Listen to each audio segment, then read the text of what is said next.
வணக்கம். எல்லாம் நல்லா இருக்கீங்களா? எப்படி இருக்கீங்க? 9 மணிக்கு ஆடியோ ஃபங்ஷன் அப்படின்னு சொன்னாங்க. அது தமிழ் சினிமால நடக்குமா? அது கொஞ்சம் கொஞ்சம் சுகர் மாத்திரையெல்லாம் போட்டுட்டு ஒரு 11, 12 தான் நடக்கும். இந்த மயிலாஞ்சி இந்த படத்தை பற்றி என்ன பேசுகிறது அப்படின்னு இங்கே மேடையில் இருக்கிற எல்லா பெரியவங்களுக்கும் என்னோட வணக்கத்தை சொல்லிக்கிறேன். ஒவ்வொருத்தரையும் பற்றி பேசணும்னா நான் 5 வரி பேசுவேன், 10 வரி பேசுவேன், 15 வரி பேசுவேன், 20 வரி கூட பேசுவேன்.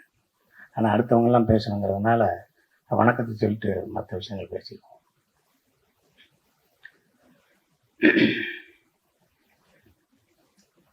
இது இந்த படத்தின் தயாரிப்பாளர் டாக்டர் அர்ஜுன் அவர்கள் என்னோட மாமா. பிரசாத்தில் ஆரம்பித்தது இப்போ தேட்டர் கமலா தேட்டர் வரைக்கும் வந்துருச்சு. வாழ்த்துக்கள் மாமா. ஒரு 8 வருஷத்துக்கு முன்னாடி 10 வருஷத்துக்கு முன்னாடி என்னென்னா, நாங்கள் இப்போ எங்கள் சொந்த ஊர் வந்து சேத்தூர், ராஜபாளையம் பக்கத்தில். அங்கே எங்கள் தாத்தாவோட அப்பா காலத்திலே நாங்கள் புலம்பெயர்ந்து அங்கே சரியாக மழையெல்லாம் பெய்ய மாட்டேன்னு சொல்லிட்டு தேனி பக்கத்தில் பெரியவளத்தில் வந்து செட்டில் ஆகிட்டோம். மழை பெஞ்சாலும் பெய்யாட்டியும் நான் அந்த ஊரில் தான் இருப்பேன்னு சொல்லி அவங்க தாத்தா அவங்க அப்பாவோட சேத்தூரில் இருந்தார். அவங்க அப்பா தமிழ்நாடு டிரான்ஸ்போர்ட் கார்பரேஷனில் ஒரு டிரைவர். எங்கள் அப்பா தமிழ்நாடு டிரான்ஸ்போர்ட் கார்பரேஷனில் ஒரு கண்டக்டர். எங்கள் தாத்தா அதே டிரான்ஸ்போர்ட் கார்பரேஷனில் டிரைவரு. எங்கள் சித்தப்பா எலக்ட்ரீஷியனு. எங்கள் இன்னொரு சித்தப்பா அவர் வந்து ஃபோர்மேன். நாங்கள் ஒரு 4 பஸ் வச்சுருந்தோம். அதை வந்து டிவிஎஸ் கொடுத்தோம். டிவிஎஸ் தமிழ்நாடு எடுத்துருச்சு. அதனால அவங்க கொண்டு போய் தமிழ்நாட்டில் இவங்க இந்த பஸ்ஸை கொடுத்துருக்காங்க, அதனால் அவங்களுக்கு வேலையை போட்டாங்க அப்படின்னு சொல்லி டிவிஎஸ் ரெக்கமெண்ட் பண்ணி அப்படியே தமிழ்நாடு கார்பரேஷனில் அந்த பஸ்ஸில் இருந்தோம். ஒரு சாதாரண டிரைவரோட பையன் பயங்கரமாக படித்து மதுரை மெடிக்கல் காலேஜில் சேர்ந்து ஒரு டாக்டர் ஆகி, நான் அந்த ஊரில் தான் இருப்பேன். இந்த 10 ரூபா டாக்டர், 5 ரூபா டாக்டரு, 20 ரூபா டாக்டர்னு சொல்லுவோம்ல, அது மாதிரி டாக்டர் அர்ஜுன் சார். நீங்கள் காசே இல்லாமல் கூட நம்பிக்கையாக நீங்கள் போகலாம். ஒரு பெட் இருக்கும், படுத்துக்கலாம். எப்போ வேணாலும் மருந்து விடுவார், எப்போ வேணாலும் சார் விடுவார், எப்போ வேணாலும் மருந்து கொடுப்பார். அவர் கோயிலுக்கு போனதா சரித்திரமே கிடையாது. சாமியை பற்றி பேசுகிற சரித்திரமே கிடையாது. அப்பா, அம்மா, பாரதியார், வள்ளுவர், அவ்வளோதான். கம்பர். அவர் ஹோட்டலில் சாப்பிட்டு அவர் உட்கார வச்சு ஹோட்டலில் சாப்பிட்ற மாதிரி ஒரு போட்டோ காமிச்சிட்டேன். ஏன்னா நான் உங்களுக்கு 1 லட்ச ரூபா தரேன். இப்போ கீழே வச்சிருக்க தண்ணி எடுத்து அவர் 1 மடக்கு குடிச்சிட்டாருன்னா உங்களுக்கு 2 லட்ச ரூபா தரேன். ஏசிலேயே கொண்டு போய் 3 மணி நேரம் உட்கார வச்சுட்டேன்னா 4 லட்ச ரூபா தரேன்.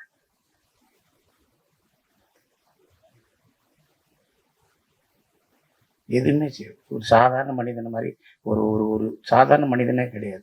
இப்போ ஒரு காமெடி அவர் வார்த்தையில் வருதில்லை, அவங்கெல்லாம் மனித இனத்துக்கு அப்பாற்பட்டவங்கன்னு சொல்லுவார்கள்.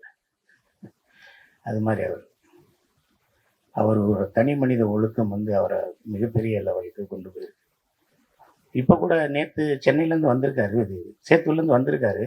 எனக்கு தெரிஞ்சு நேற்றே தயிர்ச்சோறு புளிச்சோறு கட்டி வந்துருவார்னு நினைக்கிறேன். எங்கேயுமே சாப்பிட்டுக்க மாட்டார், இனிமேலும் சாப்பிட மாட்டார். நீங்கள் ஏதாவது ஒரு அன்பாக ஏதாவது கொடுத்துருங்க, காய்கறி வாங்கி வச்சுட்டு பின்னாடி வச்சுக்கிடுவார், அதுக்கப்புறம் யார்ட்டையா கொடுத்துருவார். 8 வருஷத்துக்கு முன்னாடி 10 வருஷத்துக்கு முன்னாடி என்னை பார்க்குறாரு. நான் என் குலதெய்வம் கோயிலுக்கு போகிறேன், என்கிட்ட வந்து மாமா எனக்கு ஒரு படம் பண்ணுங்க அப்படின்னு. பண்ணிடுவோம் மாமா. எவ்வளோ செலவாகும்? இவ்வளோ ஆகும். சரி மாமா பண்ணிடலாம். கையில் எங்கள் மாமா என்கிட்ட ஒரு கதை சொல்லுவார். மாமா இந்த கதை வந்து அப்படி இருக்கு மாமா, இப்படி இருக்குன்னு 4 வருஷமாக பேசுகிறோம். இல்லை மாப்பிள்ள, அது வந்து கண்ணை பார்க்குது, காதை பார்க்குது, மூக்கை பார்க்குது, காலை பார்க்குறான், அப்படியே பின்னாடி தான் பார்க்குறேன், ஆனால் மூஞ்சியை பார்க்கலாம் மாப்பிள்ள. மாமா ரொம்ப குழப்பறீங்க மாமானே. அப்படியே போச்சு. எனக்கே நல்லதாக தெரிஞ்சு மாமாவை வந்து நான் ஒரு சினிமாவை கூப்பிட்டு வந்து மாமாவுக்கு ஏதோ நல்லது நடந்துச்சுன்னா ஓகே, மாமாவுக்கு ஏதாவது ஒன்றுச்சுன்னா சிங்கப்பிள்ளை கரெக்ட் பண்ணி டாக்டர் களிமண் தண்டிடுவான். ஆக நான் லேட் பண்ணது கூட மாமாவுக்கு நல்லது. மாமா வந்து படம் எடுத்தேன்னாரு, நான் எடுக்கலை. ஆனால் ஏன் எடுக்கலைன்னா அவர் சொன்ன கதையை நான் பண்ணாதனால நான் எடுக்கல. ஆனால் அஜயன் பாலாவை சந்திக்கும் போது அஜயன் பாலா சொன்ன கதையை கேட்டிருக்காரு, அதை தான் எடுக்கிறார். அப்போ என் மாமா மேலே எனக்கு கோபம் வருமானம் தான். ஆனால் இருந்தாலும் இந்த மயிலாஞ்சிக்கு அவர் சேர்த்த ஒரு கூட்டணி இருக்கு. செலியன், ராஜா சார், ஸ்ரீகிருஷ்ணன் சார் இப்படிங்கிற ஒரு மிகப்பெரிய கூட்டணி இருக்கு. இந்த கூட்டணிக்கு வந்து மாமா வந்து எவ்வளோ தூரம் சினிமாவை நேசிச்சுன்னா இந்த கூட்டணிக்கெல்லாம் நல்லது சொல்லுவார் அப்படின்னு ஒரு விஷயம் இருக்குது. சினிமாவை அதிகமாக நேசிக்கிற ஒரு கேரக்டர் அவர், ரொம்ப அதிகமாக நேசிப்பார். நான் அவரை பார்க்கேன்னா, மாமா மண்டவலிக்கு என்ன மருந்து கொடுக்குறைய, கை கால் வலுப்புக்கு என்ன செய்கிறீங்க, தூக்கவில்லை என்ன செய்யலாம், தண்ணி அடிக்காமல் இருக்க என்ன செய்கிறது அப்படி இப்படின்னா நம்ம கேட்போம். ஆனால் அதுக்கு முன்னாடி மாப்பிள்ளை ஒரு படத்துக்கு எவ்வளோ லென்த் இருக்கும், இந்த சீனை எப்படி எடிட் பண்ணுறாங்க, இந்த சீனை எப்படி டப் பண்ணுறாங்க, இந்த விஷுவல்ஸ் எல்லாம் எப்படி பண்ணுறாங்க, இது எந்த கேமராவில் எடுக்கிறாங்க, என்ன ஏது அப்படிங்கிறத டெய்லி கேட்டுகிட்டே இருப்பார். எங்கள் வீட்டிலே சொல்லுவாங்க, எவ்வளோ நேரங்கள் 1 மணி நேரமாக ஒரு ஆள் கூட பேசுவீங்க, யார் கூட பேசுவீங்க அப்படின்னா தயாரிப்பாளர் டாக்டர் அர்ஜுன் அவர்களோட தான் பேசுவேன். நைட் 10 மணிக்கு பேச ஆரம்பிச்சா 11 மணி வரைக்கும் 12 மணி வரைக்கும் பேசுவோம், நிறையா பேசுவோம். மாமாவை எப்படியாவது சினிமாவில் இழுத்து விடணும் போது அப்படின்னு சொல்லிட்டு காதர் பச்சா முத்துராமலிங்கிற படத்தில் ஒரு ஜட்ஜு கேரக்டர் முத்தியாட்டை சொல்லி, வாங்க மாமா அப்படின்னு, எப்போ மாப்பிள்ள வரணும், 5 மணிக்கு வாங்க மாமா காலையில், நீங்கள் அங்கேருந்து வரணும், அப்படி கொஞ்சம் லேட் ஆகிடும் வாங்க, உங்களுக்கு தான் ஃபர்ஸ்ட் ஷாட்னு 5:30க்கெல்லாம் வந்தார். என்ன மாளுக்கு மதியானம் தான் எடுத்தாங்க, ஒரு 1:30 மணிக்கு தான் எடுத்தாங்க. மாப்பிள்ளை 5 மணிலேருந்து வந்துருங்கன்னு, மாமா சாப்பிடுங்க மாமான்னு. அப்புறமேல் டப்புன்னு போய் காருக்குள்ளே உட்காந்து அது ஒரு டிஃபன்லேருந்து அதை சாப்பிட்டாரு. நீங்கள் சாப்பிடலையா மாப்பிள்ளைங்க, மாமாவை கூப்பிட்டு போனோடனே அவங்கள தோசை ஊற்றிருந்தாங்க. தமிழ் சினிமாவில் இப்போ புதுசாக ஒன்று வந்துட்டுல, லைவாக தோசை ஊற்றுறது, லைவாக இட்லி ஊற்றுறது, லைவாக பூரியை போடுறது, சின்ன சின்ன தோசையாக போடுறாங்க. என்ன மாப்பிள்ள, என்ன மாமா சின்ன தோசையாக, சினிமாவில் ஒருத்தன் வளர்ந்துட்டான்னா அந்த எல்லா சாப்பாடுமே சிறுசாயிடும். பெரிய இட்லியாக போட்டாங்கன்னா அவன் இன்னும் சின்ன டெக்னீஷியனாக இருக்கணும். ஏன்னா பெரிய இட்லியை பெரிய டெக்னீஷியன் கடிக்க முடியாது, அதனால் சின்ன இட்லியை வைப்பேன். சின்ன தோசையை போட்டால் நான் பெரிய ஆளு தான் சின்ன தோசை வைப்பேன். மனுஷன் பெருசாக சினிமாவில் பெருசாகிறேன்னா அவன் கேரியர் திறந்து பண்ணால் இட்லியிலே சின்ன இட்லியாக இருக்கும். ஏன்னா அவர் கடிக்க மாட்டார், ஏன்னா அவர் வேறு வேலை இருக்குது, வேறு என்ன வேலை இருக்குன்னு தெரியல.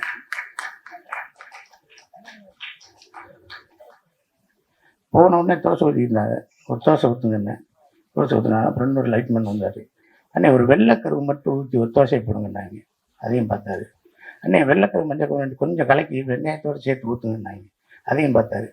ஏன் மாமா இப்படி ஒவ்வொருத்தருக்கும் தோசை சுடுவாங்களாங்க அப்படின்னு நினச்சேன். மாமா இன்னும் 2 வருஷம் லேட் ஆகும் போல படம் எடுக்கிறது.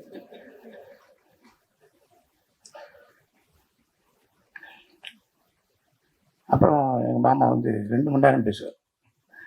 மீட்டிங்லாம் பேசினாலும் 2 மணி நேரம் பேசுவார். என்னைய விவேக்கு, சிநேகனை, லிங்கம் சாமிச்சார் எல்லாத்தையும் கூப்பிட்டு கம்பர் திருவிழா, பாண்டிய திருவிழா, வள்ளுவர் திருவிழான்னு சொல்லி அடிச்சு நொறுக்குவார். ராஜபாளையம் சேர்த்து விருதுநகரிலே கல்லை கெட்டுப்பார். ஒரு 1.5 கிலோமீட்டருக்கு கொட்டடிச்சு இழுத்து போவார். டங்கடா டக்கடா டங்கடா டக்கடா டங்கடா டக்கடாட்டு. மாமா வேர்க்குது மாமா, இருந்தாலும் பரவாயில்ல வாங்க மாப்பிள்ள அப்படின்னு சொல்லி இழுத்துட்டு போய் பெரிய மீட்டிங்கை போட்டு தாய் தந்தையர்களை பேச வச்சு அதை வச்சு இதை வச்சு MP MLA எல்லாம் கூப்பிட்டு பெருசாக பண்ணிடுவார். ஆனால் எங்கள் மாமாட்ட ஆரியாவை பார்த்து ரெண்டு தடவை வாய்தாக்கு வரலன்னு வச்சுக்க, உன்னை தூக்கி உள்ளே வைப்பேன், உன்னை தூக்கி உள்ளே வச்சுருவேன் தெரியுமா அப்படின்னு சொல்லணும். மாமா திணறி வேர்த்து விறுவிறுத்து தனியாக போய் அழுது கதவை போட்டு சிரிச்சு, மாப்பிள்ளை நான் இப்படியே கிளம்புறேன், பைபாஸில் இந்த பக்கம் போயிடுறேன், இல்லை சர்வீஸ் ரோட்டில் ஏறலைன்னு சொல்லி அவரை சமாதானப்படுத்திட்டேன். இந்த படம் அவருக்கு வந்து எங்கள் செல்லியன் சார் சொன்ன மாதிரி அர்ஜுனன் பேர் 10 அர்ஜுனன் பேர் 10ங்கிற மாதிரி. மாமா எல்லா விஷயங்களுமே கஷ்டமான விஷயம், எல்லாமே கஷ்டமான விஷயம், எதுவுமே ஈஸி இல்லையா, உங்களுக்கு தெரியாதா? வந்தோடனே ஒரு ஆளுக்கு ஒரு ஊசி போட்டு எல்லாம் காமிச்சிங்க, கொஞ்சம் எரியா 4 நாள் எரியா, 2 ஊசியை போடியா, பேசாமல் எரியா, கையக்கால் கட்டுப்படியா, ஒரு நாள் கஞ்சி குடியா, ஒரு நாள் பார்லி ஆச்சு போடியா அப்படின்னு சொல்லித்தான் நீங்கள் சௌகரியப்படுத்துங்க. அதே மாதிரி தான் மாமா, நீங்கள் வந்து கொடுது வறுமை கொடுது, இளமையில் வறுமை கொடுதுன்னு ஒன்று இருக்குல்ல, அது மாதிரி நீங்கள் முதல் படத்துலேயே இவ்வளோ சிரமப்பட்டிருந்தாலும் அதை உங்களை மிகப்பெரிய பக்குவப்படுத்தும். இந்த உட்காந்துருக்கிற கங்கைமரன் சார் அவங்க படாத கஷ்டமா, இந்த என் சகோதரர் இருக்கார் மிஸ்கின் சார், அவர் படாத கஷ்டமா? அந்த ஐஏஎஸ் எல்லாம் அவர் எப்படி படித்தாருன்னே தெரியல. அவரை நீ எனக்கு அறிமுகப்படுத்தி வச்சுக்க. அவரை கொரோனா காலத்தில் நான் படுத்தின பாடு உங்களுக்கு தெரியுமா? அவர் படுத்தின பாடு தெரியுமா உங்களுக்கு? எவனவனு ஒரு டிஜிபிட்ட என்னென்ன கேட்பான். நான் ஃபோன் பண்ணி கேட்டு, அர்ஜுனன் சார் மறுமையாக பேசுகிறேன் சிங்கப்பிள்ளைன்னு, சொல்லுங்கள் என்ன செய்றீங்கண்ணே? அது கிடைக்குமான்னு ஷாக் ஆகிட்டார். சிங்கப்பிள்ளையா பேசுறது நானே தான். இது இந்த வாய்ஸை கூட ரெக்கார்ட் பண்ணி வீட்டுக்கு அனுப்புங்க, அவர் வாய்ஸான்னு செக் பண்ணிக்கோங்க. இனி சென்னையில் வேலை பார்க்க விடுங்க, காவல்துறையில் லாண்ட் ஆர்டரில் இருக்கேன். அவரை விடவே இல்லையா? என் நம்பரை பிளாக் பண்ணுற வரைக்கும் அவரை டிஸ்டர்ப் பண்ணி படித்து எடுத்து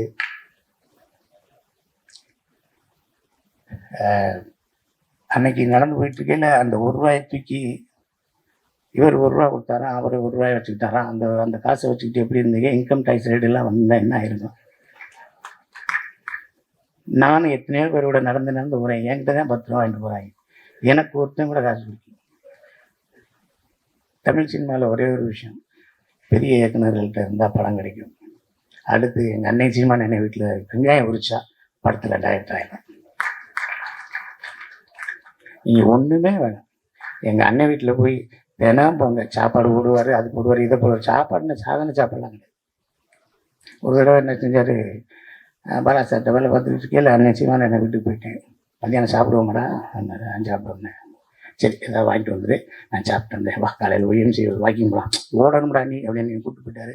மதியானம் போய் சாமி வாங்கிட்டு வரானு.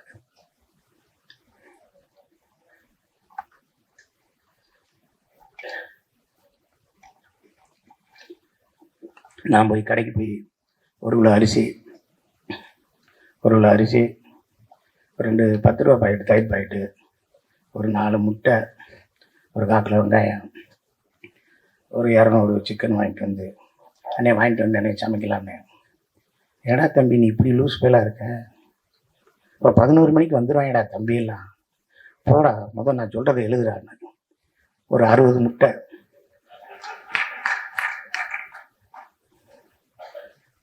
6 கிலோ கோழிக்கறி, 4 கிலோ மட்டனு, அந்த இது மாதிரி இருக்குங்கடா, வரகரிசி மாதிரி இருக்குங்கடா, அது 2 கிலோ வாங்கடா. சின்ன வெங்காயம் ஒரு 5 கிலோ வாங்கடா. பச்சை மிளகா வாங்கடா. இல்லை 3 லிட்டர் தயிரை வாங்கடா. அந்த பொம்பளை பிள்ளைகிட்ட சொல்லி ஒரு 30 பேர் சாப்பிட்ற மாதிரி ரசம் வைக்க சொல்கிறா. இல்லை அவனுக்கு ரசம் தானே பிடிக்கும், சாப்பிட மாட்டான்டா. இந்த கொஞ்சம் போல் பழைய சோறு தான் தனியாக வைக்க சொல்கிறா, அந்த தயிரை தனியாக வைக்க சொல்கிறா, அந்த மோர் வெங்காயத்தை வைக்க சொல்கிறா. சின்ன வெங்காயம் நிறைய பேர் சாப்பிடுவாங்கடா. இதை எல்லாம் 60 முட்டையை வைக்க வைடா பார்த்தாதா பாடுறா அப்படின்னா. அதே மாதிரி 3 மணிக்கு வந்தாங்க, எங்கேருந்து வர்றாங்க இது, எப்படி சாப்பிட்டு போகிறாங்க இது, தட்டை கூட கழுவாமல் போயிடுவாங்க. நான் கூட சொன்னேன், என்ன அவனுக்கு தட்டை கழுவி சொன்னேன், விருது அவனுக்கு வேறு வேலை இருக்கும்டா, போய் தொலைகிறான்டா, தட்டு தான்டா நம்ம கழுவும்டா, அதையும் OMC போன உடற்பயிற்சியாக நினச்சிக்கோம்டா விட்றா. போனீங்கன்னா நாமத்துக்குமாரிலேருந்து அத்தனை பாடலாசிரியர் வருவார், அத்தனை இயக்குனர் வருவார், அத்தனை ஒளிப்பதிவாக வருவார். நீங்கள் எங்கேயும் போய் ஒவ்வொருத்தர் வீட்டு கதவை தட்டி வாய்ப்பெல்லாம் கேட்கணும். அன்னை வீட்டில் உட்காந்துக்கிட்டே இருந்தாலே வாய்ப்பு உண்டு. அந்த மாதிரி ஒருத்தர் எங்களுக்கு கிடைச்சது. நாங்கள் சென்னையிலே இருந்து போராடி வர்றதுக்கான ஒரு வாய்ப்பாக இருந்துச்சு. அண்ணனை பற்றி அண்ணனும் செல்லியனும் அப்படியே கோடம்பாக்கத்துலேருந்து அப்படியே நடந்தே வாய்ப்பே வரலன்னு செல்லியன் சார் சொன்னாங்க. சொல்லிடலாமா? சொல்லிடலாமா? ஐயோ ரொம்ப கஷ்டமாக இருக்குங்க. நம்ம ஒரு பெண்களாக பிறந்திருந்தா வாய்ப்பு கிடைச்சி பெரிய ஆள் ஆயிருக்குமோ, நடிகையாக இருக்கலாமா அப்படின்னு எங்கள் அண்ணன் கேட்டிருக்காரு. அதுக்கு செல்லியன் இருக்கும் அப்படின்னா, அதுக்கு எங்கள் அண்ணன் சொல்லியிருக்காரு, நீங்கள்லாம் பெண்ணாக பிறந்தா சிவப்பாக பிறந்துடுவேன், நல்லா பிறந்தேன்னா கருப்பாக பிறந்துடுவேன், அப்பவே எனக்கு பிரச்சனைடா அப்படின்னு. இதெல்லாம் மயிலாஞ்சி ஷூட்டிங் அப்போ தனியாக நின்று பேசிக்கிறீர்கள், நாங்களாம் சிரிச்சுக்கிட்டு இருப்போம். செகண்ட் ஷெட்யூல் போகல, என்ன சிரிக்கிறீங்கன்னு கேட்டுக்கிட்டே இருப்பாங்க. ஸோ அவர்களுக்கும் அவர்களுக்கான பந்தம். ஒரே அறையில் ஒரு நாள் 10 நாள் பேசலாம், 20 நாள் பேசலாம், 2 மாதம் பேசலாம், 3 மாதம் பேசலாம், 4 வருஷம் 5 வருஷம் 6 வருஷம் பேச முடியுமா? எங்கள் அண்ணன் சீமா அண்ணன், செலின் sir, director Bala sir, Arthur Wilson, Jeyamohan, Ramakrishnan, இப்படியே உட்காந்து பேசிக்கிட்டே இருப்போம். 100 படம் பார்த்து ஒரு நல்ல படம் எடுக்க முடியாது. ஒரு படத்தை 100 தடவை பார்க்கணும்டான்னு எங்கள் அண்ணன் தான் சொல்லுவார். ஓடுன ஒரு நல்ல படத்தை 100 தடவை பாடுறான். நல்ல படத்தை பாடுறான். இங்கே அந்த ஃபெஸ்டிவல் போகிறது, அந்த ஃபெஸ்டிவல் தூக்கி எறியல. ஒரு படம் பாடுறான். உலகத்தில் சத்யஜித், ஜேம்ஸ் காமரூன், அவன் இவெல்லாம் சொல்லாதடா. இந்த பக்கத்தில் உட்காந்துருக்காடா தம்பி பாலா பேரை சொல்கிறான், பாலுமேந்திர சார் பேரை சொல்கிறான், பீம்சிங் பேரை சொல்கிறா, பால் நீலகண்டன் பேரை சொல்கிறா, இல்லை டைரக்டர்டா, பெரிய டைரக்டர்டா எம்ஜிஆர் பேரை சொல்கிறா. அப்படிதான் சொல்லுவார். அது போட்டதுக்குரிய இத்தனை பேர் இருக்காங்க. கங்கையரமன் சார் படத்தில், ரெண்டு படத்தில், அஜித் படத்தில் நடிக்க சொல்லி அவர்கிட்ட போய் கேட்டேன். அவர் நான் ஆஃபீஸ்க்கே வரேன்ப்பா அப்படின்னாரு. ஆஃபீஸில் வந்தேன், கதையெல்லாம் சொன்னேன். எப்படிப்பா நான் பண்ணிடுவேனா வச்சிருவேனா அப்படின்னாரு. நீங்கள் பண்ணாலும் பண்ணாட்டியும் உங்களை பண்ண வச்சுருவேன் சார்னு. அது ஏதோ டேட்டு பிரச்சனை, அதனால் பண்ண முடியாமல் போச்சு. எங்கள் அண்ணன் சாரி என் சகோதரன், என் மூத்தவர், மதிப்புக்குரிய போற்றுதலுக்குரிய மிஸ்கின் சார், நான் 12 மணிக்கு ஐ லவ் யூ சொல்கிற ஒரே ஆள் அவர் தான். கேட்பாரு, என்ன சாப்பிட்ட அதை மட்டும் சொல்லுவார். இல்லை நான் 12:30 மணிக்கு பேசுகிறீங்களே அதை அப்படிம்பார். என்னைக்காவது ஒரு இடத்துல போய் கற்றுக்கலாம் அப்படின்னு போவோம்ல, அது மிஸ்கின் சார் தான். நான் சைக்கோவில் பண்ணேன். ஒரு சைக்கோவில் அந்த த்ரில்லர் கேரக்டரை வரட்டி போகையில், என்னைய காரை விட்டு இறங்க போகையில் ஒரு சின்ன சீக்வன்ஸ் சைலண்ட்டாக இருக்கும். அப்போ தேட்டர் ஆடியன்ஸ் எல்லாம் கத்துனாங்க, சிங்கப்புலி இறங்கிறாத உன்னை கொன்றுவான், சிங்கப்புலி இறங்கிறாத கொன்றுவான்னாங்க. நான் இறங்கினேன், அதே மாதிரி அந்த சீக்வன்ஸில் என்னை காலி பண்ணிடுவாங்க. அப்போ சொன்னாங்க தேட்டரில், இறங்காத கொன்றுவான்னு சொன்னேன்னு சொன்னாங்க. அதே ஆளுக்கு தான் 2.5 வருஷம் கழிச்சு மகாராஜா படம் பார்த்தாங்க. படம் பார்த்துக்கிட்டு இருக்கையில் என்னை பற்றி தெரிஞ்சோன்னே, இன்னமாடா நிற்கிற அவனை கொள்றான்னு. அதே 100 ரூபா கொடுத்தேன்னா இங்கே 120 ரூபா கொடுத்து என்னைக்குள்ள சொன்னாங்க. ஒரு பெட்டி நிறையா கோயம்புத்தூர்ல இருக்க எல்லா மாலுக்கும் கூப்பிட்டு போறாரு. இந்த கேப் உனக்கு பிடிக்குதா, உனக்கு பிடிக்குதான்னு 10 கேப் வாங்குறாரு. அந்த கேப் மொத்தமே அவர் 5000 ரூபாய் ஆயிடுச்சு. கோட் வாங்குறாரு, ஷர்ட் வாங்குறாரு, ஷூ வாங்குறாரு. இல்லை பேசாம இருங்க, உங்களை நான் அழகா காட்ட போறேன்னாரு. அதில் வெற்றி பெற்றாரா சரியான எனக்கு தெரியல. நம்ம அழகா இருந்தா தானே இருக்கும். ஆனால் என்னை வச்சு அந்த சைக்கோ படத்தில் ஒரு நல்ல கேரக்டர் விட்டார். தினமும் ஷூட்டிங் முடிஞ்சோடனே சிங்கப்புலி எனக்கு கை தட்டுங்க அப்படின்னாரு. ஷூட்டிங் முடிஞ்சோடனே நான் இன்னைக்கு உங்களுக்கு முடிஞ்சிச்சுன்னே போயிட்டு வாங்கினேன் நல்லபடியாக. போய் ஏறினேன், காஸ்டியூமர் ஒரு பெட்டியோடு வர, பெரிய பெட்டியோடு. நான் போட்டிருந்த பேண்ட்டு, சட்டை, டிஷர்ட்டு, ஷார்ட்ஸு, கீட்ஸு, கேப்பு, இப்போ எல்லாத்தையும் வச்சு அண்ணன் உங்களுக்கு கொண்டு போய் சொன்னார். இல்லை சார் ப்ரொடக்ஷன் ஹவுஸ் ஆரம்பிச்சிட்டாரு, அவருக்கு நிறைய தேவைப்படும், அவரை வச்சுக்கிற சொல்லுங்க. எனக்கு வேணாம், ஒரு அடையாளத்துக்கு 2 சட்டை எடுத்துருவோம். இல்லை சார் அவர்கிட்ட பேச முடியாது சார், காரில் ஏறி போயிட்டே இருங்க. இந்த ஒவ்வொரு நிகழ்வும் தான் நம்மளை சினிமாவில் இன்னமும் இருக்க செய்யும். இந்த படத்தை எடுத்த தயாரிப்பாளர் அர்ஜுன் சார் அவர்களுக்கு, எங்கள் மாமா அவர்களுக்கும் எல்லாருக்கும் நான் நன்றியை சொல்லிக்கிறேன். லால்குடி இளையராஜா இந்த படத்தில், நாடு படத்தில் வேலை பார்த்தோம், இந்த படத்தில் வேலை பார்த்தோம். எனக்கு தெரிஞ்சு லால்குடி இளையராஜா நேர்மையின் மறுவுருவம். ஏதாவது ஒரு விஷயத்தை சொல்லி அந்த செட்டை போடுங்க, இந்த செட்டை போடுங்கன்னா, இந்த செட்டுக்கு இவ்வளோ தான் ஆகுது, நீங்களே செலவழிங்க, நீங்களே பார்த்துங்க, எனக்கு 5 பைசா தேவையில்லை அப்படின்னு சொல்லக்கூடிய ஒரு மிகப்பெரிய ஆள். எங்கள் அண்ணன் தனஞ்ச அண்ணன் ஆர்வி குமார் சார் அவர்களுக்கும், பேரரசு அவர்களுக்கும், எல்லாருக்கும், அம்மா அவர்களுக்கும் எல்லாருக்கும் நன்றியை சொல்லிக்கிறேன். இந்த படத்தை ஊடகவியல் எல்லாரும் சேர்ந்து ஒரு நல்ல நிலைக்கு, ஒரு உன்னதமான ஒரு விஷயமாக கொண்டு போங்க. எழுத்தாளர் கல்கி சொன்ன மாதிரி, ஒரு நல்ல விஷயத்தை எல்லாரும் பார்க்கணுங்கிறதுக்காக நல்லபடியாக எழுதுங்க. ஒரு கெட்ட விஷயத்தை எல்லாருக்கும் போய் சேரக்கூடாதுங்கிறதுக்காக அதுக்கு பொங்கி எழுந்து கூட தவற சுட்டி காட்டுங்க என்று சொல்லி இந்த வாய்ப்புக்கு நன்றி கூறி அமர்கிறேன். நன்றி, வணக்கம். ஷூட்டிங் போனங்க, மன்னிச்சுக்கங்க. காலை வணக்கம். பேரன்புக்குரிய என்னோட அஜயன் பாலா. நான் சினிமாவுக்கு வரும்போது என்னுடைய சினிமா அறிவை உரசி பார்க்கறதுக்கு சில நண்பர்கள் இருப்பாங்க. பயங்கர ஒரு கண்டென்டிவான கான்வர்சேஷன் பண்ணணும்னா ரொம்ப சில பேர், வெற்றிமாறன், அஜயன் பாலா, என்னோட அசிஸ்டன்ட் டைரக்டர் சில பேர் அவங்களோட. ஸோ என் சினிமாவை ஒரு சிக்குமுக்கி கல்லு போல் நான் ஒன்று சொல்ல, அவர் அதை எதிர்த்து சொல்ல, ஒரு டயலக்டிக்கலா என் சினிமாக்குள்ள வந்ததுக்கு அஜயன் பாலாவும் காரணம். அஜயன் பாலா எங்க இருக்கீங்க? Ajayan Bala very good human being, ரொம்ப பண்பான மனிதர், அன்பான மனிதர். அதனால ரொம்ப நாள் சினிமாவில் கிடைக்கல அவருக்கு. இந்த சினிமாவில் நிறைய ரொம்ப தேவையில்லாமல் நல்லவங்க இருப்பாங்க ஆக்சுவலாக. அது மீரா கதிரவன் மாதிரி ஆக்சுவலி ரொம்ப ஹானஸ்ட்டு, அவங்களுக்குள்ள ஒரு இன்னசென்ஸு இதெல்லாம் வச்சுக்கிட்டு இருப்பாங்க. ஸோ அதனால் ஆக்சுவலாக எனக்கு முன்னாடி வெற்றிமாறனுக்கு முந்தி அஜயன் பாலா சினிமா எடுத்துருக்கணும். But life is always it has its own plan. So இன்னைக்கு எடுத்திருக்காரு. இதில் என்ன எனக்கு ரொம்ப பிடிச்சது அப்படின்னா, இல்லை ராஜா அப்பாவை அவர் இன்க்ளூட் பண்ணதான். நான் உள்ள உட்காந்துருக்கும் போது பாட்டு கேட்டேன். அது சில இடங்கள்ல அவர் ஏன் ராஜான்னு சொல்றோம் அப்படின்றது தெரிஞ்சது. ரொம்ப எக்ஸ்ட்ரானரி ஃப்ரேசஸ்.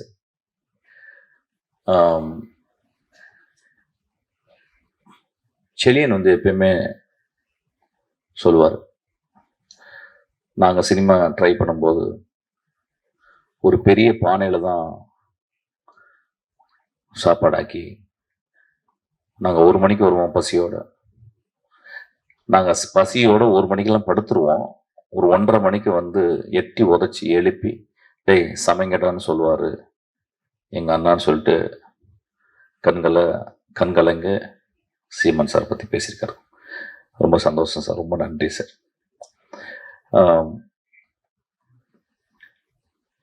உங்களை சொல்லும் போதெல்லாம் செலியனும் சில நண்பர்களும் அழுகிறத பார்த்துருக்கேன்.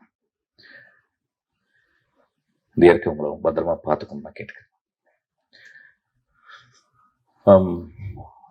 ப்ரொடியூசர் வரும்போது சொன்னார் நட்பு அப்படின்னாரு. வேற துறைகள்ல நட்பு இருக்கான்னு தெரியல, ஆனா சினிமா துறை மாதிரி ஒரு நட்பை போற்ற ஒரு துறை உலகத்துல எதுவுமே கிடையாது. சினிமாக்குள்ள கதைகள் சொல்றது அது ஒரு தனி, அது சமூகத்திற்காக அது ஒரு பெரிய சம்பாசனை. சமூகத்தோட பேசணும், நான் கண்டறிந்த விஷயங்களை சமூகத்துக்கு பகிர்ந்துக்கணும் அப்படின்னு சொல்றது ஒரு ஃபில்ம் மேக்கருடைய பாயிண்ட் ஆஃப் வியூ. நான் ஒரு பெஸ்ட் விஷயத்த நான் கஷ்டப்பட்டு சம்பாதிச்ச, ரொம்ப கஷ்டப்பட்டு சிறுக சேமிச்ச பணத்தை ஒரு நல்ல விஷயத்துக்கு மக்கள்கிட்ட திருப்பி கொடுக்கணும் அப்படின்றது ஒரு ப்ரொடியூசர் பார்வை. ஒரு நடிகன் நடிகையும் நாங்கள் அந்த ஒரு கலை படைப்பை நாங்கள் எப்படி நேசிக்கிறோம், அந்த கலை படைப்பில் அந்த கதாபாத்திரங்களை நாங்கள் மாறி நான் மக்கள்கிட்ட போய் சேர்றோம். ஸோ நீங்கள் சினிமா பற்றில எந்த ஆஸ்பெக்டில் பார்த்தாலும் ஒரு கிரேட்டர் குட்டாகவே இருக்கும். ஆனால் அதுக்குள்ள ஒரு எக்ஸ்ட்ரானரி விஷயம் என்னன்னா அவருடைய நட்பு.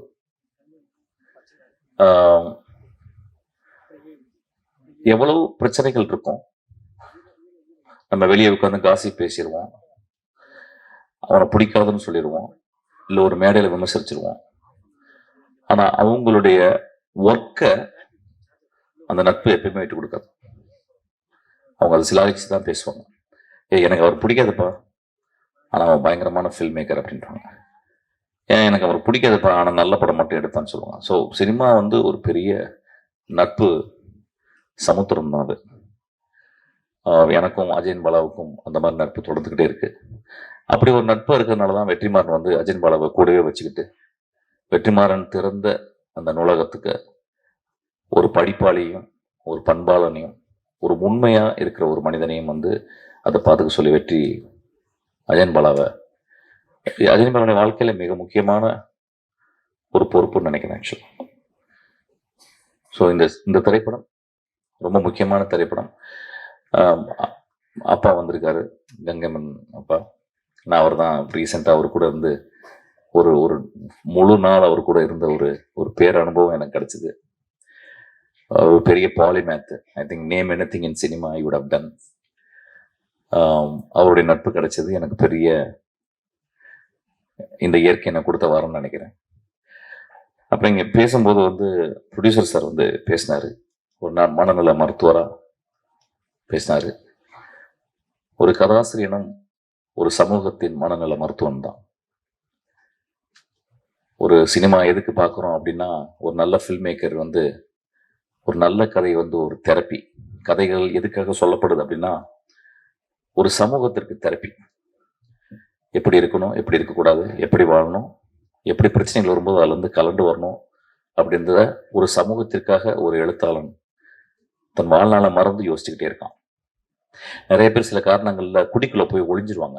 அதுக்குள்ள கூட அதுதான். ஏன்னா அந்த கவனம் அதுக்குள்ளேயே இருக்கணும் அப்படின்ற மாதிரி கூட சில டைம் தன்னை மாய்ச்சிக்கிட்டு சமூகத்திற்காக ஒரு தெரபிஸ்ட் வாழ்க்கை என்னைக்குமே சந்தோஷமா இருந்ததே கிடையாது. அது ஸ்டார்ட் ஃப்ரம் ஃப்ராய்டியை எடுத்துக்கிட்டா கூட, லக்கானை எடுத்துக்கிட்டா கூட, யாருடைய ஒரு கிரேட் தெரபிஸ்ட் வந்து ஹாப்பியா இருந்ததில்லை. ஏன்னா அந்த ஹாப்பினஸ் எல்லாம் எப்படி சமூகம் ஹாப்பியா இருக்குன்றதுக்காக அவன் தன் வாழ்நாள ஒரு மெழுகுபத்தி போல எரிச்சுக்கிட்டு அவன் வந்து சமூகத்தை பத்திரமா பார்த்துக்கிறான். ஸோ நீங்க இந்த படத்துக்கு ப்ரொடியூசரா வந்தது, it is not an irony sir, it is a very beautiful circumstances. இது வந்து ஒரு எக்ஸ்ட்ரானரி ஒரு ஈவெண்ட். அப்ப நான் இப்போ ஒரு படத்தை பார்க்கும்போது, இப்போ 30 வருஷம் சினிமாவில் இருந்த பிறகு ஒரு விஷயத்தை நான் கொஞ்சம் கொஞ்சமாக புரிஞ்சுக்கிறேன். அதையும் நான் என் அசிஸ்டன்ட் டைரக்டர் சொல்லிக்கிறேன். நேற்று கூட அதை பற்றி பேசினேன். அதை நான் பகிர்ந்துக்கணும் ஆசைப்படுறேன். Future cinema filmmakers are people who want to invest that time and money in cinema. Triangle தெரியும் எல்லாரும், முக்கோணம். அந்த முக்கோணத்தில் 5 வகையான முக்கோணங்கள் இருக்கு. ஐசாஸ்லஸ் ட்ரையாங்கிள் அப்படி இப்படி நிறைய இருக்கு. அதுல ஈக்குவலேட்டரல் ட்ரையாங்கிள் ஒன்று இருக்கு. அதாவது 3 பக்கமும் ஒரே அளவு உள்ள ட்ரையாங்கிள். 3 பக்கமும் ஒரு சினிமான்றது ஒரு ஈக்குவலேட்டரல் ட்ரையாங்கிள் நான் நினைக்கிறேன். ஒரு சினிமா விஷன்ல இருந்து ஆரம்பிக்குது. ஒரு கலை எப்படி இருக்கணும் அப்படின்ற ஒரு விஷன், அதுதான் கதாசிரியன், அவங்க கூட இருக்க அசிஸ்டன்ட் டைரக்டர் எல்லாமே. அதுக்கப்புறம் அந்த சினிமா அது ஆர்ட். அதுக்கப்புறம் சினிமா ரைட் டெக்னீஷியன்ஸ்ட சூஸ் பண்றோம். அந்த விஷனை வந்து எப்படி அதை வந்து உருவாக்குறது அப்படின்றது ரைட் டெக்னீஷியன். செலியன் போன்ற, இல்ல லால்குடி சிவாஜி இளையராஜா போல, அல்லது வந்து சீகர் பிரசாத் போல, இளையராஜா போல ஒரு டெக்னீஷியன்ட்ட கொடுக்குறோம். அந்த செகண்ட் அந்த ட்ரையாங்கிளுடைய பக்கம் வந்து கிராஃப்ட். அந்த 3வது பக்கம் இந்த 2ஐயும் பாசிபிள் ஆக்குற ப்ரொடியூசர்ஸ். அதாவது தான் கஷ்டப்பட்டு சம்பாதிச்ச பணம். ஒரு சினிமா அந்த 3 பக்கமும் சரியான முறையில் இருக்கணும். கலைப்படைப்பு மட்டுமே முதன்மையா இருந்து அது போனா அது ஒரு ஆர்ட் சினிமா ஆயிடும்.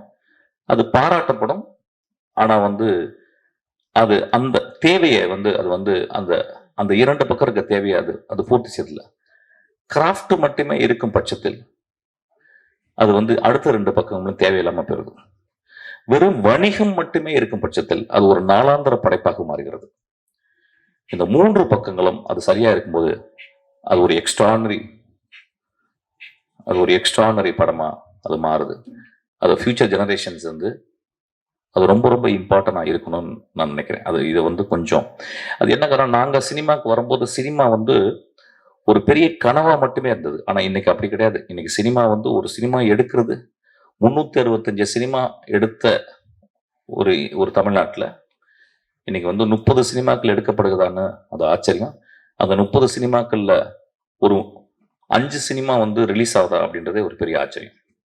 ஸோ நெக்ஸ்ட் ஜெனரேஷன் வர்ற சினிமாக்காரங்க, ப்ரொடியூசர்ஸ் எல்லாருமே எப்படி பிளான் பண்ணணும்னா, ஒரு ப்ரொடியூசர் ஒரு 3 படமா பிளான் பண்ணணும். அந்த அர்ஜுன் சாருக்கு சொல்றது அப்படிதான் வந்து, ஒரு படம் அப்படின்றது வந்து ஒரு எக்ஸ்பீரியன்ஸ். 2வது படம் வந்து break even and learning the craft. 3வது படம் that with all this experience, with all these insights and with very important patience and finding the right technician and the visionary, we will get back the money. So இது வந்து நான் வந்து ரொம்ப முக்கியமான ஒரு observation நான் சொல்றேன். இது வந்து தனஞ்சயன் சாருக்கு ரொம்ப சந்தோஷமா இருக்குன்னு நினைக்கிறேன் ஆக்சுவலாக. அதுக்கப்புறம் வந்து எனக்கு கொஞ்ச நேரத்துக்கு முந்தி பேசின ஒரு மனிதரை பத்தி நான் பேசணும். சிங்கமொழி சார் நான் ரொம்ப ஆராதிக்கிற ஒரு மனிதன். ஒரு தமிழக வாழ்க்கையை, தமிழ் வாழ்க்கையை ஒரு சுமக்கிற ஒரு பெரிய பானைன்னு சொல்லுவேன் அவர் ஆக்சுவலாக. 12 மணிக்கு நல்லா ஃபுல் ட்ரிங்க்ல என்னை கூப்பிடுவார். மோஸ்ட் ஆஃப் த டைம் நானும் ட்ரிங்க்ல தான் இருப்பேன் ஆக்சுவலாக. அப்போ 12 மணிக்கு மேலே இது வரைக்கும் எந்த பொண்ணு என்னை கூப்பிட்டு லவ் யூ சொன்னதில்லை. அவர் தான் கூப்பிட்டா ஐ லவ் யூன்னு பாரு. நானும் ஐ லவ் யூ சார், எத்தனை போய்கிட்டு இருக்கேன் அங்கே அப்படிம்பேன். இங்கே 4 போய்கிட்டு இருக்கு சார், இங்கே 2 சார், இன்னும் கொஞ்ச நேரத்தில் 4 வந்துடும் அப்படின்னு சொல்லுவேன். தண்ணி குடிக்க நடத்தா அதுலேயும் பிரிட்டிஷ் எம்பர்னே வருது ஆக்சுவலாக. ரொம்ப அலாதியான மனிதர், மனதில் இருக்கிறது அப்படியே பேசக்கூடிய மனிதர், மனிதர்கள் மேலே அவ்வளோ நேசத்தை கொட்டுற மனிதர். 12 மணிக்கு ஒருத்தர் ஃபோன் பண்ணி ஐ லவ் யூ சொல்கிறாரு அப்படின்னா ஒரு 200 பெண் இதயங்களுக்கு உள்ள வச்சுருக்க ஒரு மனிதன் நினைக்கிறேன் ஆக்சுவலாக. அவர் கூட ஒர்க் பண்ண டைம் நான் சொன்னேன், அவர் கூட நான் ஒர்க் பண்ணணும் அப்படின்னு சொன்னேன். நீங்கள் ஆனால் நீங்கள் வந்து பெண்ணாக பிறந்தாலும் நீங்கள் அழகாக தானே இருந்திருப்பீங்க. அப்புறம் வந்து அவன் வந்து உங்க அழகை பார்க்கறதுனால நீங்க பேச்சு வன்மை இருக்குல்ல, அதுல அவன் மயங்கி உங்க ஒரு 20 பேர் பின்னாடியே தான் வந்திருப்பாங்க. சரி அண்ணா, ஸோ அதனால நீங்க நெகட்டிவா ஃபீல் பண்ணாதீங்க ஆக்சுவலா. ஸோ இந்த இந்த இந்த மேடை ரொம்ப அழகா இருக்கு. அதுக்கு வந்து அஜயன் பாலாவை நான் ரொம்ப பாராட்டுறேன். இந்த மேடை வந்து எப்படின்னா ரொம்ப நேசிக்கக்கூடிய மேடை, மனிதர்களை நேசிக்கக்கூடிய ஒரு மேடை. இங்க இருக்க எல்லா மனிதரும் அதில் வந்து ஒரு பொட்டு வச்சது மாதிரி பாலுமேந்திரா அம்மா ஐயாவினுடைய துணைவியார் இங்கே இருக்குது. அவங்க வந்தது என்னமோ ஒரு விழாவில் வந்து ஒரு பூ வச்சது மாதிரி இருக்கு. கலைஞர்கள் இறப்பதே இல்லை அப்படின்றத அது சொல்லுது ஆக்சுவலாக. அந்த அம்மா எனக்கு தெரியல, அப்புறம் வந்து சொன்னாங்க அப்படின்னு ரொம்ப ஷாக் ஆச்சுன்னா, மாறுது, முகம் மாறிக்கிட்டே இருக்கு, உடம்பு மாறிக்கிட்டே இருக்கு, உடம்பு சுருங்குது, முகம் சுருங்குது. ரொம்ப நன்றிம்மா, நீங்க வந்தது ரொம்ப அழகு. தப்பா எடுத்துக்காதீங்க, எல்லாரும் எந்திரிச்சு ஒரு கிளாப் பண்ணுவோம் அந்த அம்மாக்கு ஆக்சுவலா.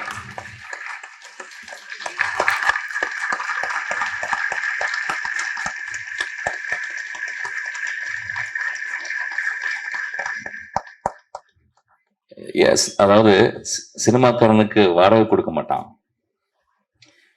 சினிமாக்காரனுக்கு எங்க விற்பனை வாடகை கொடுக்க மாட்டான். ஆனா ஐயா சினிமாக்கார மாதிரி அன்பானவன் எவனுமே இல்லையா, அதுக்கு சாட்சி தான் என் ஆக்சுவலா. ரொம்ப நண்பர்கள் நிறைய பேர் இருக்காங்க, நான் பேசல, விஜய் சாரி டாக்குன்னா.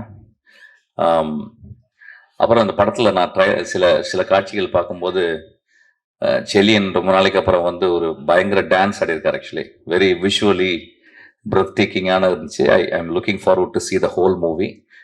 அப்புறம் ராஜா சாரை பற்றி ஒரு பாட்டு கேட்கறது அப்படின்றது, இன்னைக்கு காலையில் எந்திரிச்சு ஷாப்பானுடைய ஃபர்ஸ்ட் நக்டூன் கேட்டேன் ஆக்சுவலி. பி ஃபிளாட் மைனருடைய நக்டூன்னு கேட்டேன். நிறைய பேர் வந்து இது ஒரு ராஜா சார் பேசுறதுக்காக, ஏன்னா என்னுடைய மனசுல வந்ததை உங்களுக்கு பகிர்ந்துக்கணும்னு ஆசைப்படுறேன்.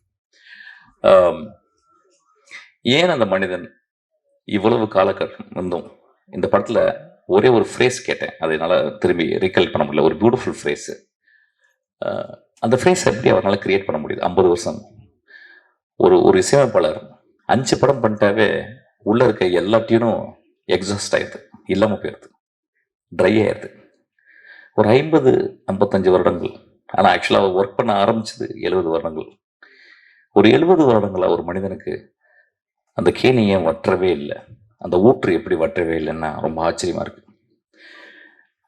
there are 2 ways of film. Great composers இருக்காங்க. எப்படின்னா ஹார்ட் ஒர்க் பண்ணிக்கிட்டே இருக்கிறது, அதுக்கப்புறம் இன்ஹரண்டாவே அவங்களுக்கு வந்து ஒரு அஃபினிட்டி டுவர்ட்ஸ் கிரேட்டர் ஆர்ட் இருக்கும். அந்த மாதிரி பார்த்தீங்கன்னா ஷோஸ்டாகோவிச், நான் படித்ததுன்னு நான் கேட்டதில்ல, Shostakovich, Beethoven primarily, Bach, Mozart, Schubert, Rachmaninoff, அவங்களாம் அவங்கள என்ன பார்த்தீங்கன்னா inspirations bent towards art, 24/7 thinking about music, அதுக்கப்புறம் அவங்க ப்ராக்டிஸ். இப்போ நான் சொன்ன எல்லாத்தையுமே நம்ம ஊரில் இருக்க ராஜா சார் பண்ணிக்கிட்டே இருக்கார். ஓனாய் ஆட்டுக்குட்டி நான் வந்து யூகேல இருக்கேன், அவர் பார்க்குறாரு. அப்போ என் தம்பியை வந்து என்ன பண்ணிட்டேன், பின்னாடி இருந்து அவர் பார்ப்பாரா, வீட்டில் தான் பார்த்தாரு, சின்ன டிவியில் டபுள் பாசிட்டிவ் பார்க்குறாரு. என் தம்பியை பின்னாடி இருந்து, டேய் அவர் கை சோஃபாவில் வச்சிருப்பாருடா, அந்த கையை மட்டும் வீடியோ எடுத்துக்கிறேன் அப்படின்னு. அவனுக்கு புரியல. அவர் படம் பார்த்துட்டே இருக்காரு. ராஜா சார் உட்காந்து படம் பார்த்துட்டு இருக்காரு. என் தம்பி பின்னாடி உட்காந்து வீடியோ எடுக்கிறான். ஒரு 10 இடத்துல அவர் கை அப்படி அப்படின்னுச்சு. அது என்னன்னா, அவர் கீ கண்டுபிடிக்கிறாரு 10 இடத்துக்கு. அப்போ நான் சொன்னேன் தம்பிட்டு, இந்த படத்தில் எக்ஸ்ட்ரானரி மியூசிக் இருக்குன்னு. அவனுக்கு ஒன்றுமே புரியல. அப்புறம் நான் வந்தேன். அவன் ஃபோன் பண்ணாரு. என்னடா இப்படி பண்ணி வச்சிருக்க, ஒரு மாதிரி இப்படி ஒரு குழப்பமும் பண்ணி வச்சிருக்க, நல்லா இருக்குடா, புதுசாக இருக்கு. சரி, எனக்கு ரொம்ப வேலை கொடுத்துருக்கு அப்படின்னு சொல்லிட்டு இப்படி திரும்புறாரு. நான் வீடியோவில் பார்க்குறேன், இப்படி திரும்புறாரு. திரும்பிட்டு போனவர் பின்னாடி ஒரு கை இருக்கு, ரைட் கை என்னது இப்படி இப்படி ஆட்டுறாரு. எனக்கு தெரிஞ்சு ஒரு கம்போஷன் உருவாயிடுச்சுன்னு சொல்லிட்டு. What I'm trying to say, that man, எனக்கு நான் ஒரு 100 வயசு வாழணும்னா அது தேவையில்லை நினைக்கிறேன். 25 வருஷத்துக்கு பிடிங்க அவர் கொடுத்துடலான்னு நான் கேட்குறேன். Thank you so much. Thank you so much sir. இப்போ நீங்க எல்லாரும் அவளை எதிர்பார்த்துட்டு இருக்கக்கூடிய இசை வெளியீட்டு நிகழ்வு தான் மிஷ்கின்